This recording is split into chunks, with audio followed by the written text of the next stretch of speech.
വിവാഹം കഴിഞ്ഞാൽ ഡിവോഴ്സ്. ഇത് എന്ത് നിബന്ധന? അങ്ങനെയാണെങ്കിൽ പിന്നെ എന്തിനാ ഈ കല്യാണം നടത്തുന്നത്? ആ ശിവായെ വിവാഹം കഴിക്കണമെന്ന് ആരെങ്കിലും പറഞ്ഞാ ഞാൻ എന്റെ ഞരമ്പ് മുറിക്കും. Nandini, please please stop it. ആ കത്തി താഴെ വെക്ക്. ഇല്ലമ്മ, എന്റെ ജീവിതം പൂർണ്ണമായി നശിക്കും. ആ ശിവായി അമ്മ കണ്ടിട്ടില്ലേ? ഒരു ദരിദ്രൻ, പഠിപ്പുമില്ല, ഈറിയ പഴയ വസ്ത്രങ്ങൾ വിട്ട് ഏത് ചേരിയിലേക്കാ എന്നെ കൊണ്ടുപോവാന്ന് ആർക്കറിയാം? ഇതെല്ലാം അറിഞ്ഞിട്ടും എന്നെ അവനോട് കല്യാണം കഴിപ്പിക്കാനാണോ നിങ്ങളെല്ലാം നോക്കുന്നത്? അച്ഛാ, എന്തിനാ ഇങ്ങനെ ചെയ്യുന്നത്? എന്തിനാ സ്വന്തം കൊച്ചുമോളുടെ ജീവൻ തന്നെ അപകടത്തിലാക്കുന്നത്? ഇന്ന് തന്നെ, ഈ നിമിഷം തന്നെ ഈ ബന്ധം അവസാനിപ്പിച്ചില്ലെങ്കിൽ ഞാൻ നിങ്ങൾക്കെതിരെ കേസ് ഫയൽ ചെയ്യും.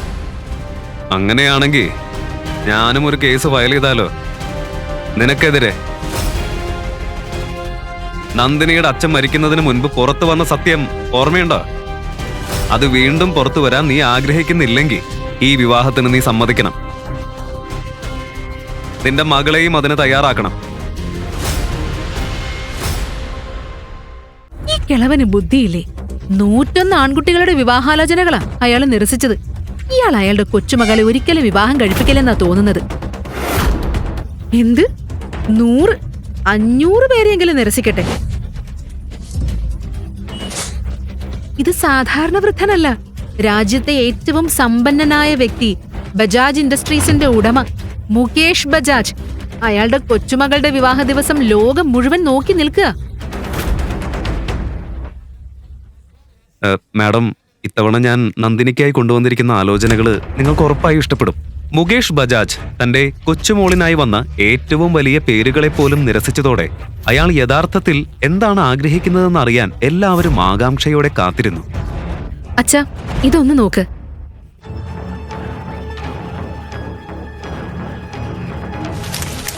എന്റെ കൊച്ചുമോളിനായി ഇത്തരത്തിലുള്ള ആൺകുട്ടികളെയാണോ നീ കൊണ്ടുവന്നത്? പുറത്തേക്ക് പോ, ഇവിടെ നിന്ന് പോ. അച്ഛാ, എന്റെ മകൾ ഈ ജന്മത്തിൽ വിവാഹം കഴിക്കരുതെന്നാണോ നിങ്ങളുടെ ആഗ്രഹം? ഇത്രയും ആലോചനകൾ വന്നിട്ട് എന്തിനാ എല്ലാം നിങ്ങൾ നിരസിക്കുന്നത്? എന്താ പ്രശ്നം? ഇവരിൽ ഒരാളും നമ്മുടെ നന്ദിനിക്ക് യോജിച്ചവരല്ല. നന്ദിനിക്ക് അർഹനായ ഒരാളെ കണ്ടെത്തുമ്പോ മാത്രമേ അവളുടെ വിവാഹം നടക്കൂ. ഇവനും അർഹനല്ലേ? യഷ് മൽഹോത്ര, മൽഹോത്ര ഇൻഡസ്ട്രീസിന്റെ ഏക അവകാശി. ഇതിനു മുന്നേ വന്ന ആൺകുട്ടി അടുത്ത മാസം ക്രിക്കറ്റ് ടീമിന്റെ ക്യാപ്റ്റൻ ആകാനിരുന്നവൻ. അതിനു മുൻപ് വന്നത് പ്രധാനമന്ത്രിയുടെ സഹോദരപുത്രൻ. Hi grandpa. Yes darling. Done. അങ്ങനെയെങ്കിൽ എന്താ? മുകേഷ് ബജാജിന്റെ ഏക കൊച്ചുമോളാണ് നന്ദിനി. ലോകം അത്ഭുതത്തോടെ നോക്കുന്ന തരത്തിലുള്ള ഒരാളെ തന്നെയാ ഞാൻ അവൾക്കായി കണ്ടെത്തുക. എന്റെ മകൾക്കായി നിങ്ങൾ ഏത് രാജ്യത്തിലെ ഏത് രാജകുമാരനെ അന്വേഷിക്കുന്നതെന്ന് എനിക്കറിയില്ല. നിനക്ക് ബുദ്ധിയുണ്ടോ ഇല്ലയോ? 1000 രൂപയുടെ ഷൂ ആണ് നീ നശിപ്പിച്ചത്. അങ്ങനെയല്ലേ ഏട്ടാ? സോറി ഏട്ടാ. വെളുത്ത ഷൂവിൽ ആരെങ്കിലും കറുത്ത പോളിഷ് ഇടുവോ? മനുഷ്യരല്ലേ, തെറ്റുകൾ സംഭവിക്കില്ലേ? അവൻ ചെറിയ കുട്ടിയല്ലേ. തെറ്റ് ചെയ്തിട്ട് ഇപ്പോ നീ എന്നോട് വാദിക്കാനും തുടങ്ങി അല്ലേ? വിട്ടേക്കേട്ടാ, ക്ഷമിക്കേ. ഇപ്പൊ നീ എന്നെ ഉപദേശിക്കാനായ? എന്നോട് സംസാരിക്കുമ്പോ പരിധി മനസ്സിലാക്കി സംസാരിക്കണം. നീയും ഈ കടയിൽ ഷൂ പോളിഷ് ചെയ്യുന്നവനല്ലേ? നിനക്ക് അവനോട് ഇത്ര സഹതാപം ഉണ്ടെങ്കിൽ ദാ ഈ ഷൂ നീ തന്നെ വൃത്തിയാക്ക്. ചെയ്യേ, വൃത്തിയാക്ക്. എന്തിനാ എന്റെ മുഖത്തേക്ക് തുറിച്ചു നോക്കുന്നേ? അകത്ത് പോ.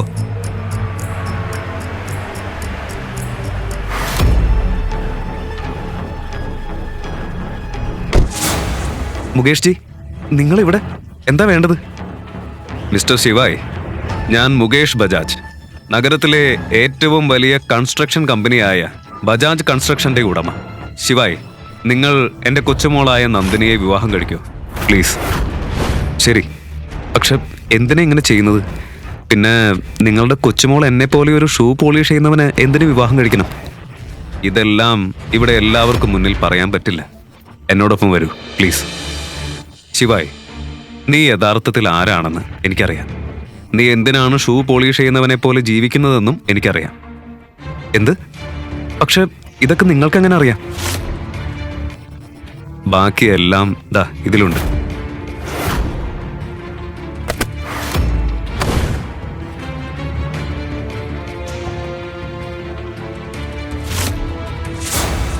വിവാഹം കഴിഞ്ഞാൽ ഡിവോഴ്സ്. ഇതെന്ത് നിബന്ധന? അങ്ങനെയാണെങ്കിൽ പിന്നെ എന്തിനാണ് ഈ കല്യാണം നടത്തുന്നത്? പിന്നെ എന്റെ കാര്യങ്ങളെല്ലാം നിങ്ങൾക്ക് എങ്ങനെ അറിയാം? വിവാഹം കഴിഞ്ഞാൽ എല്ലാം നീ അറിയും. തന്റെ രഹസ്യം മറയ്ക്കാൻ ശിവായ്ക്ക് ഈ വിവാഹത്തിന് സമ്മതിക്കേണ്ടി വന്നു. മുകേഷ് ബജാജ് ഈ വിവാഹകാര്യം നന്ദിനിയുടെ അമ്മ രേഖയോട് പറഞ്ഞപ്പോൾ ബജാജ് മാൻഷൻ മുഴുവൻ കലാപമായി. കോടികളുടെ ഉടമകളായ നമ്മൾ ഒരു ഷൂ പോളിഷ് ചെയ്യുന്നവരുമായിട്ട് നിങ്ങൾ നിങ്ങളുടെ കൊച്ചുമോളുടെ വിവാഹം ഉറപ്പിച്ചോ? ഞാൻ ചെയ്യുന്നതെല്ലാം നന്നായി ആലോചിച്ചിട്ടാ. നന്ദിനിയുടെ വിവാഹം മറ്റാരോടുമല്ല, ആ ശിവായി എന്ന ഷൂ പോളിഷ് ചെയ്യുന്നവനോടെ നടക്കൂ. ഈ വിവാഹം വളരെ പ്രധാനപ്പെട്ടതാ.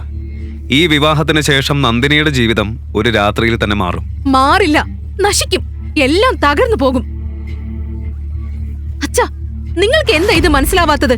ശരി, നിങ്ങളൊന്നും ചെയ്യലെങ്കിൽ ഞാൻ എന്റെ മമ്മിയോട് സംസാരിക്കും. മമ്മി മമ്മി, ഈ അച്ഛൻ പറയുന്നത് കേട്ടില്ലേ? ദയവേത് അദ്ദേഹത്തെ ഒന്ന് പറഞ്ഞു മനസ്സിലാക്കി കൊടുക്ക്. ഈ വിവാഹം നടക്കേണ്ടത് അനിവാര്യമാണ്.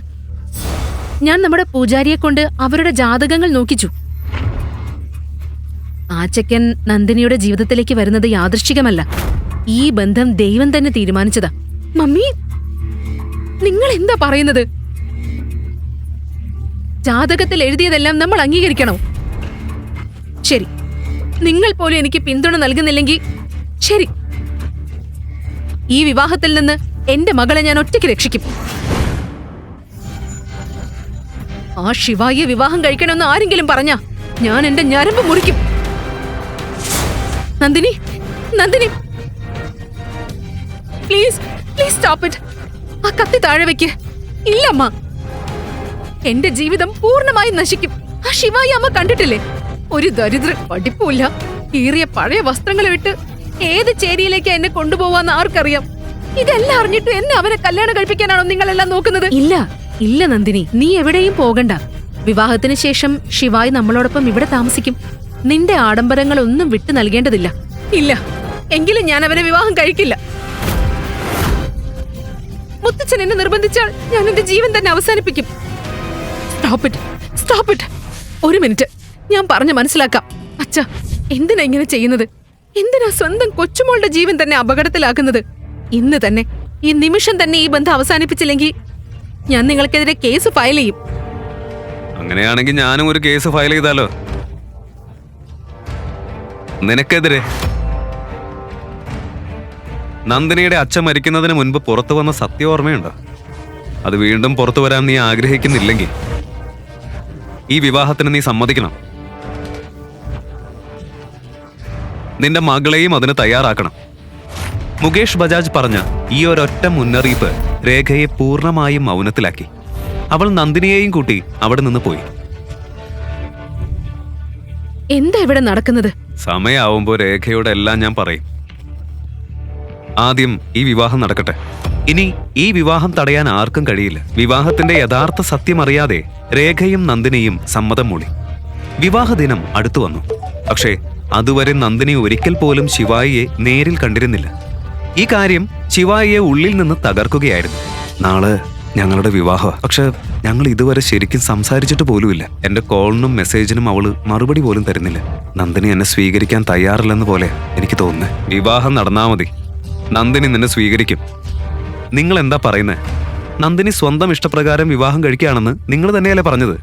പക്ഷെ ഇപ്പൊ കേൾക്കുമ്പോ നിങ്ങൾ അവളെ നിർബന്ധിക്കുകയാണെന്നാ തോന്നുന്നത്. നിർബന്ധിച്ചാ എന്താ? ഇത് എന്റെയും എന്റെ കൊച്ചുമോളുടെയും ഇടയിലുള്ള കാര്യമാ. നീ ഇടപെടണ്ട.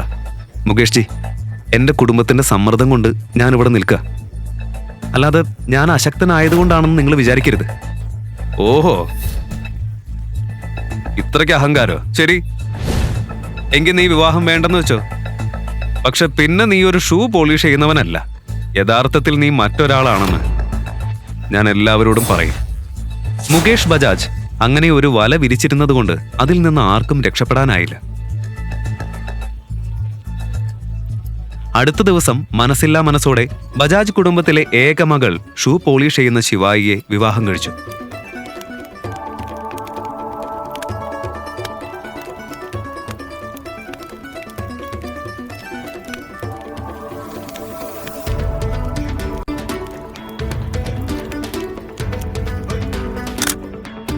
ഇപ്പോഴെങ്കിലും പറയ്, എന്തിനാ ഞങ്ങൾ ഇരുവരെയും ഈ ബന്ധത്തിൽ നിങ്ങൾ പെടുത്തിയത്? എന്റെ ജീവിതം നശിപ്പിച്ച് നിങ്ങൾക്ക് എന്താ ലഭിച്ചത്? മോളെ, ഞാൻ ഈ വിവാഹം നടത്തിയത് കാരണം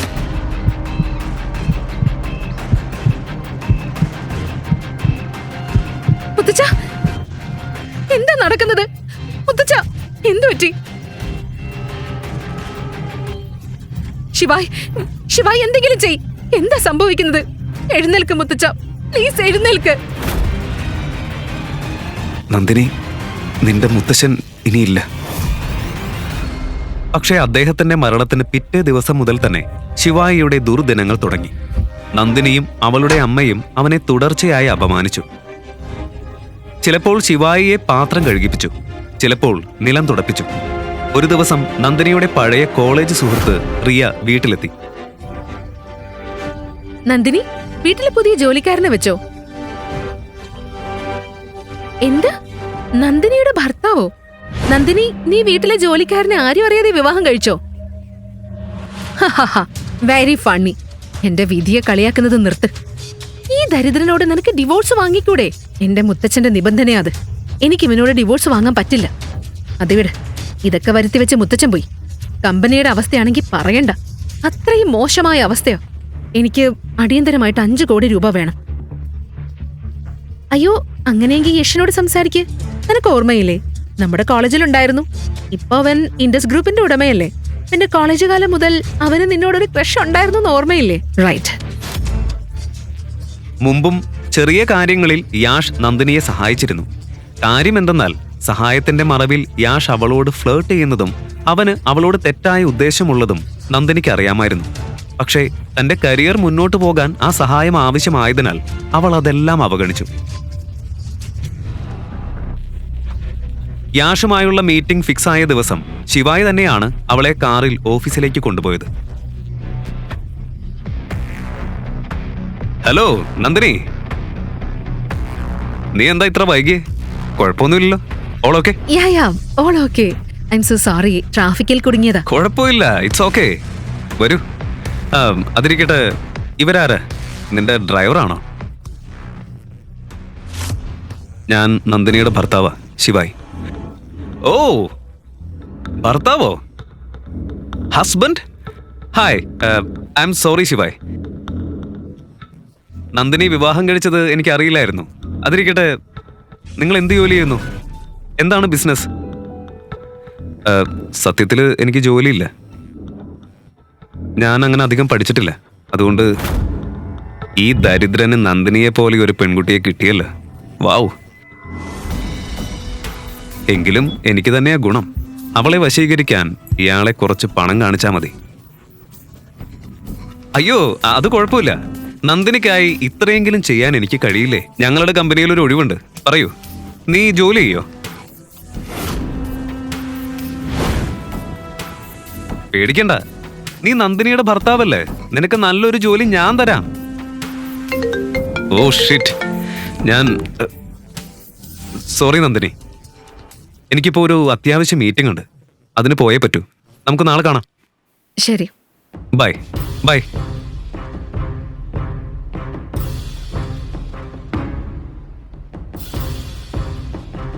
നീ എന്റെ ഭർത്താവാണെന്ന് അവനോട് പറയേണ്ട ആവശ്യം എന്തായിരുന്നു?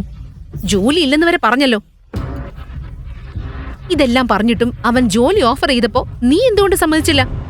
എത്ര നാൾ ഞാൻ ഇങ്ങനെ നിന്നെ ഇരുത്തി തീറ്റിക്കണം? നന്ദിനി, യാഷിന്റെ നോട്ടം എനിക്ക് അത്ര ശരിയായി തോന്നുന്നില്ല. അവൻ നിന്റെ കമ്പനി രക്ഷിക്കാൻ പണം തരുന്നതല്ല. അവൻ പണം തരുന്നതിന്റെ കാരണം അവന് നിന്റെ മേൽ തെറ്റായ ഉദ്ദേശമുണ്ട്. ഒരു കമ്പനി നടത്താൻ എന്തൊക്കെയാ വേണ്ടതെന്ന് നിനക്കറിയാമോ? ഒരു ജോലി പോലും ഇല്ലാത്ത നീ മിണ്ടണ്ട. നിന്നെ എന്റെ തലയിൽ കെട്ടിവെച്ച് മുത്തച്ഛൻ സ്വർഗത്തിലേക്ക് പോയപ്പോ എന്താ അദ്ദേഹം ചിന്തിച്ചതെന്ന് എനിക്കറിയില്ല. നന്ദിനി, നോക്ക്, കാര്യങ്ങൾ അങ്ങനെയല്ല. നോക്ക്, എനിക്ക് 5 കോടി രൂപ വേണം. അത് കിട്ടിയില്ലെങ്കിൽ നിന്നെ പോലെ ഞാനും പാത്രം കഴുകേണ്ടി വരും. അത് ഞാൻ ചെയ്യില്ല. അതുകൊണ്ട് യഷിന്റെ ജോലി ഓഫർ നീ സ്വീകരിക്കണം. മുത്തച്ഛന്റെ ആ നിബന്ധന ഇല്ലായിരുന്നെങ്കിൽ ഞാൻ നിന്നെ ഇതിനോടകം ഡിവോഴ്സ് ചെയ്തേനെ. ശരി നന്ദിനി, നീ പറയുന്നത് ഞാൻ കേൾക്കാം. ഞാൻ ഈ ജോലി ചെയ്യാം. ഗുഡ്. ഇത് കേട്ടതോടെ നന്ദിനി സന്തോഷിച്ചു. ഉടൻ തന്നെ അവൾ യാഷിനെ വിളിച്ച് ശിവായിയുടെ തീരുമാനം അറിയിച്ചു. ഓക്കെ, നാളെ അവന് ഇന്റർവ്യൂവിന് വേണ്ടി ഓഫീസിലേക്ക് കൊണ്ടുവരൂ. Okay, bye bye. എന്ത് സർ? നന്ദിനിയുടെ ദരിദ്രനായ ഭർത്താവിന് നമ്മുടെ കമ്പനിയിൽ ജോലി കൊടുക്കേ? നമ്മുടെ റെപ്യൂട്ടേഷൻ എന്താവും? വഴിയിൽ കിടക്കുന്ന ആരെയെങ്കിലും ഞാൻ ഉണ്ടാക്കിയ കമ്പനിയിൽ എടുക്കുമെന്ന് നിനക്ക് തോന്നുന്നുണ്ടോ? ഇതെന്താ ചാരിറ്റിയാണ്? നമ്മുടെ കമ്പനിയിൽ ടോയ്ലറ്റ് വൃത്തിയാക്കാൻ ഒരാൾ വേണമെന്ന് പറഞ്ഞിരുന്നില്ലേ? മനസ്സിലായി സർ. അടുത്ത ദിവസം രാവിലെ നന്ദിനി ശിവായിയെ യാഷിന്റെ ഓഫീസിലേക്ക് കൊണ്ടുപോയി. വഴിയിലുടനീളം ഇന്റർവ്യൂവിൽ എങ്ങനെ സംസാരിക്കണമെന്നൊക്കെ നന്ദിനി ശിവായിക്ക് പഠിപ്പിച്ചുകൊണ്ടിരുന്നു. Okay okay sir. Hi. Hi Nandini, how are you? I am good. അകത്ത് വരൂ, ഇരിക്കൂ. അവിടെ നിൽക്ക്. വെയിറ്റ്, മേനക കേൾക്ക്. Yes sir. ശിവായിയെ പുറത്തേക്ക് കൊണ്ടുപോയി ഫോം പൂരിപ്പിക്കേ. ഫൈൻ. പിന്നെ പുറത്തുപോയി ആരോടും എന്നെ ഡിസ്റ്റർബ് ചെയ്യരുതെന്ന് പറയണം. എനിക്ക് നന്ദിനിയുമായി കുറച്ച് പേഴ്സണൽ കാര്യങ്ങൾ സംസാരിക്കാനുണ്ട്, മനസ്സിലായോ?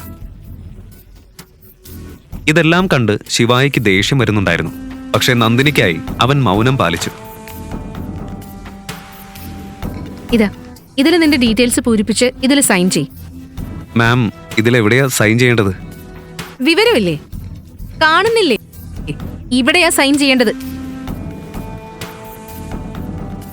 ശിവായി ഫോം പൂരിപ്പിക്കുമ്പോൾ മാനേജർ അതിവേഗം യാഷിന്റെ ക്യാബിനിലേക്ക് കയറി. യെസ് സർ, ദിനേഷ് സാർ എത്തിയിട്ടുണ്ട്. യാഷിന്റെ അങ്കിളായ ദിനേഷ് മുൻ ആർമി ഓഫീസറും ഇപ്പോൾ ഉജ്ജയിനിലെ വലിയ ബിസിനസ്സുകാരിൽ ഒരാളുമായിരുന്നു. യാഷ് അവനൊപ്പം ജോലി ചെയ്തും അവന്റെ പണത്തിൽ ആശ്രയിച്ചുമാണ് ജീവിച്ചത്.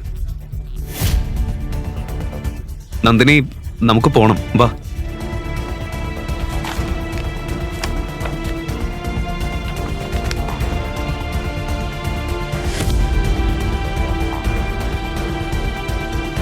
മാനേഴ്സില്ലേ നിനക്ക്? കണ്ണില്ലേ നിനക്ക്? സർ സോറി, ഞാൻ ഒരു അഡ്രസ്സ് ചോദിക്കാൻ വേണ്ടി വന്നതാ. ഞാൻ പോവാം. Sorry sir. ദിനേഷ് തിരിച്ചറിയാതിരിക്കാനായി ശിവായി വേഗത്തിൽ അവിടെ നിന്ന് മാറി. അതേസമയം അവിടെ വെച്ചിരുന്ന അവന്റെ പെൻ ദിനേഷ് ജിയുടെ കണ്ണിൽപ്പെട്ടു. പേനയിൽ കുത്തിയിട്ടിരുന്ന എസ് കണ്ട മാത്രയിൽ ഈ പേന ഇത് അയാളുടെ പേനയാണോ? അയാളുടെ കാലിന് താഴെ നിലമൊലിച്ചു പോയതുപോലെ തോന്നി. മിസ്റ്റർ ശിവായ്, കഴിഞ്ഞ 3 വർഷമായി നിങ്ങൾ എവിടെയായിരുന്നു? നമ്മുടെ കമ്പനി വാങ്ങാനാണോ ഇവിടെ വന്നത്? എന്ത് കമ്പനി വാങ്ങാനോ? അവനെ കണ്ട ഒരു സമൂസ വാങ്ങാൻ കഴിയുമെന്ന് തോന്നുന്നുണ്ടോ? ഇൻഫാക്ട് അവൻ എൻ്റെ സുഹൃത്ത് നന്ദിനിയുടെ ഭർത്താവാണ്. ജോലിയൊന്നുമില്ല, അതുകൊണ്ടാണ് ഞാനൊരു ജോലി കൊടുക്കാന്ന് കരുതിയത്. നിങ്ങൾ അവനെ ചീത്ത പറഞ്ഞതോടെ അവൻ ഇവിടെ നിന്ന് പോയി. യാഷ്, നിനക്ക് ബുദ്ധിയില്ലേ? ഈ പേന നോക്ക്, ഈ മാർക്ക് നോക്ക്. ഈ അടയാളമുള്ളത് അത്തരക്കാരുടേതാണ്. അവര്... ദിനേഷ് ജി വാക്കുകൾ മധ്യേ നിർത്തി. ഇതെല്ലാം കേട്ടപ്പോൾ യാഷിന്റെയും അവസ്ഥ മോശമായി. തന്റെ അങ്കിളിന്റെ മുഖത്ത് ഇത്ര ഭയം യാഷ് ആദ്യമായാണ് കാണുന്നത്. സർ, നിങ്ങൾ ആരെക്കുറിച്ച് സംസാരിക്കുന്നത്? ശിവായെ കുറിച്ച് നിങ്ങൾക്ക് എന്തറിയാം? മാഡം, നിങ്ങളുടെ ഭർത്താവ് ആരാണെന്ന് നിങ്ങൾക്ക് വാസ്തവത്തിൽ അറിയില്ലേ? ഇത് നിങ്ങളോട് പറയണോ വേണ്ടയോ എന്ന് പോലും എനിക്ക് സംശയമുണ്ട്. ഇതിന്റെ അർത്ഥം ശിവായ് സാർ ഉജ്ജയിനിലുണ്ട് എന്നതാണ്. ഇനി എന്തോ വലിയൊരു സംഭവം നടക്കാൻ പോകുന്നു. എന്റെ ടീമിനെ ഞാൻ അലർട്ട് ചെയ്യണം. മാഡം, ഇതാ ശിവായ് സാറിന്റെ പേന. ദിനേഷ് ജി പറഞ്ഞത് കേട്ടതോടെ നന്ദിനി വിറച്ചു. ഇതെല്ലാം എന്തിന്റെ സൂചനയാണ്? ഈ ശിവായ് ആരാണ്? ആർമിക്കാരനായ ദിനേഷ് അങ്കിൾ അവനെ എന്തിനാണ് ഭയപ്പെടുന്നത്? പേടിയും ആശങ്കയും നിറഞ്ഞ നന്ദിനി വീട്ടിലെത്തി കോപത്തോടെ ചോദിച്ചു, ശിവായ്, നീ ആരാ? ഞാൻ നിന്റെ ഭർത്താവ് ശിവായ് മഹേശ്വരി. ഈ നാടകം നിർത്ത്. ഈ പേനയും ഇതിലെ ഈ മാർക്കും എന്താ ഇതിനർത്ഥം? നീ പോയതിനു ശേഷം ഈ പേന കണ്ടതും ഈ മാർക്ക് കണ്ടതും ദിനേഷ് ജി പേടിച്ചത് ഞാൻ കണ്ടതാ. നീ ആരാ? പറ. ഈ പേന ആ മങ്കി ബ്രാൻഡ് ഡാൻസ് മാനോടൊപ്പം ഫ്രീ ആയി കിട്ടിയതാ. ഇന്നാണ് ഞാൻ ഇത് ആദ്യമായിട്ട് ഉപയോഗിച്ചത്. ദിനേഷ് ജി ഈ മാർക്ക് മറ്റെന്തെങ്കിലുമായി തെറ്റിദ്ധരിച്ചതാവും. അല്ലെങ്കിൽ പറയും നന്ദിനി, ഇത്രയ്ക്ക് വിലയുള്ളതായിരുന്നെങ്കിൽ ഞാനത് അവിടെ വെച്ചിട്ട് പോവും. അപ്പോൾ തന്നെ നന്ദിനിക്കൊരു കോൾ വന്നു. അവൾ അവിടെ നിന്ന് പോയി. അടുത്ത ദിവസം വൈകിട്ട് നന്ദിനിയുടെ കോളേജ് റീയൂണിയൻ പാർട്ടിയായിരുന്നു. നന്ദിനി,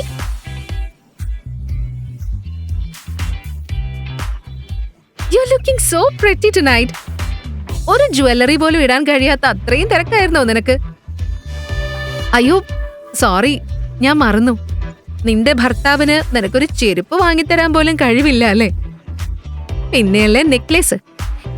എന്തായാലും നോക്ക്, ഇന്നലെ രാത്രി എന്റെ ഭർത്താവ് എനിക്ക് 3 കോടി രൂപയുടെ നെക്ലേസ് സമ്മാനിച്ചു. നന്നായിട്ടില്ലേ?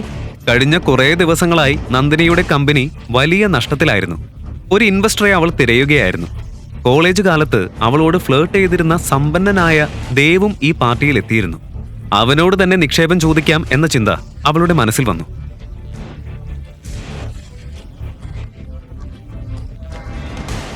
ഹായ് ദേവ്. അപ്പോഴേക്കും ഒരു ബൊക്കെ പിടിച്ച് ശിവായി അവിടേക്കെത്തി. ക്ലബിലെ തിരക്കിനിടയിൽ ശിവായിയുടെ കണ്ണുകൾ നന്ദിനിയെ തേടി. ഒരു കോണിൽ വൈൻ കുടിച്ചുകൊണ്ടിരുന്ന നന്ദിനിയെ കണ്ടതും അവൻ അവിടേക്ക് ഓടി. ശിവായിയെ കണ്ടതോടെ നന്ദിനി കോപം കൊണ്ട് കത്തി. നീ ഇവിടെ എന്തിനാ വന്നത്? അതും ഈ വൃത്തികെട്ട ഡ്രസ്സില്. ചപ്പലിട്ടാ വന്നിരിക്കുന്നത്. ഗാർഡ്സ് നിന്നെ എങ്ങനെ അകത്തേക്ക് വിട്ടത്? ഇല്ല ഇല്ല, നീ വീട്ടിൽ മറന്നു വെച്ച ഈ ഫോൺ തിരികെ തരാൻ വേണ്ടിയിട്ടാ ഞാൻ വന്നേ. പിന്നെ ഈ ബുക്ക്, ഇതെന്താ ഈ നാടകം? ഇന്ന് നമ്മുടെ 3ാമത്തെ വിവാഹ വാർഷികമാണെന്ന് നീ മറന്നിരിക്കാം. അതുകൊണ്ടാണ് ഇന്ന് ഞാൻ എന്നെക്കുറിച്ചൊരു കാര്യം നിന്നോട് പറയാൻ വേണ്ടി വന്നത്. അവിടെ നിന്നിരുന്ന എല്ലാവരുടെയും കണ്ണുകൾ ഇപ്പോൾ ശിവായിലേക്കും ദേവിലേക്കും നന്ദിനിയിലേക്കുമായിരുന്നു.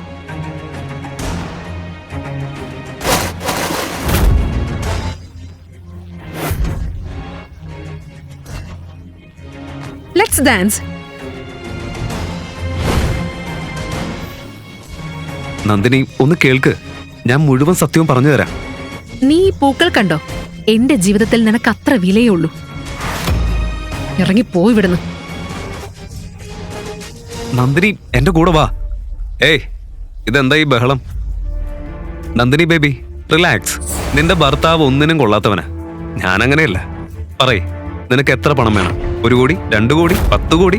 ദേവ്, നീ എന്നെ സഹായിക്കോ? തീർച്ചയായും. എൻഡ് ഓഫ് ദി ഡേ നീ എന്റെ സുഹൃത്തല്ലേ. പക്ഷെ ഒരു നിബന്ധനയുണ്ട്. 2 കോടിക്ക് നീ ഇന്ന് മുഴുവൻ വൈകുന്നേരം എന്റെ മടിയിലിരിക്കണം. 10 കോടിക്ക് ഒരു രാത്രി മുഴുവൻ നീ എനിക്ക് നൽകണം. പറയേ, സമ്മതമാണോ?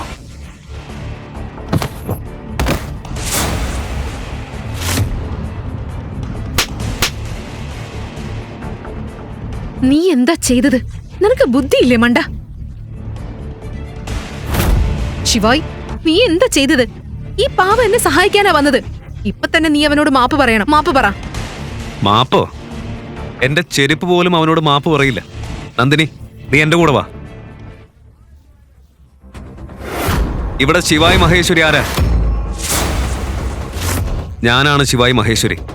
ജീവൻ വേണമെങ്കിൽ നിന്റെ ഈ ഗുണ്ടകളെയും കൂട്ടി ഇവിടെ നിന്ന് മാറിപ്പോ.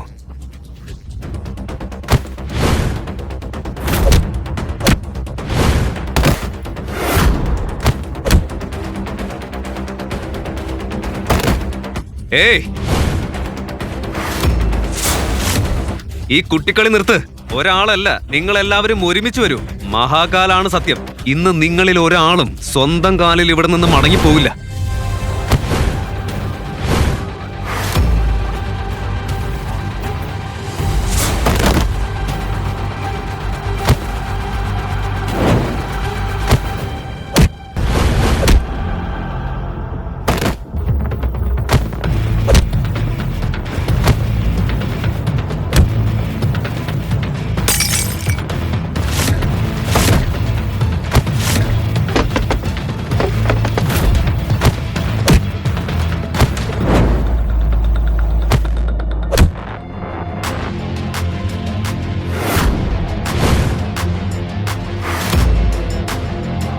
ഹെഡ്ഷോട്ട്.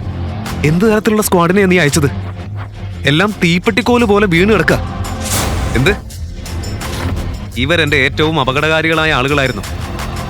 ഞാൻ തന്നെ അവിടെ വരാം. എന്ത്? ഹെഡ്ഷോട്ട്?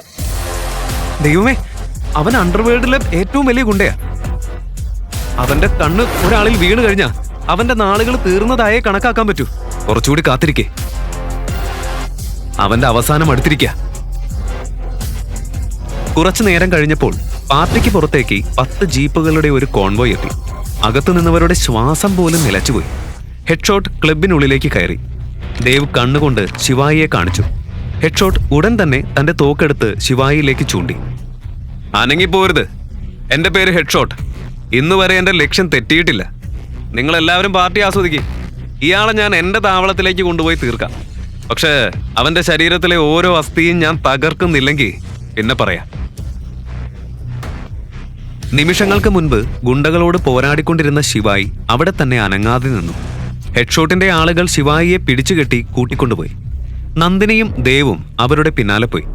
ഹെഡ്ഷോട്ടിന്റെ കാറിന്റെ പിന്നിലെ ഡിക്കിയിൽ ശിവായിയെ കെട്ടിയിട്ടു.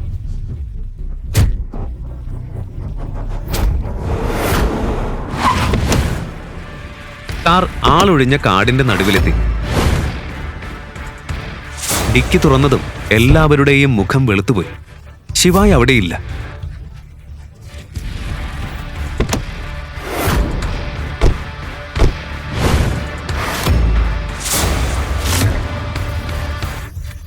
ഇതെങ്ങനെ സാധിക്കും? കാർ എവിടെയും നിർത്തിയില്ലല്ലോ. കെട്ടിയിട്ട ഒരാൾ ഓടിക്കൊണ്ടിരിക്കുന്ന കാറിൽ നിന്ന് എങ്ങനെ രക്ഷപ്പെടും? അപ്പോഴേക്കും ഹെഡ്ഷോട്ടിന്റെ കണ്ണ് അവിടെ കിടന്ന ഒരു പേനയിൽ വീണു. അത് കണ്ടത് മാത്രം അവന്റെ മുഖം പൂർണ്ണമായി ചുവന്നുപോയി. ഈ പേന ഇത് അവന്റെ ആണോ? അതെ, ആ ബെഗർ ഇത് ഉപയോഗിച്ച പേപ്പറുകളിൽ ഒപ്പിടാറുള്ളത്. നിങ്ങൾ ചെയ്തത് എന്താണെന്ന് നിങ്ങൾക്കറിയില്ല. നിങ്ങൾ എന്നെ തന്നെ കൊല്ലിച്ചു. എന്റെ മുഴുവൻ ബിസിനസ്സും തകർന്നു പോകും.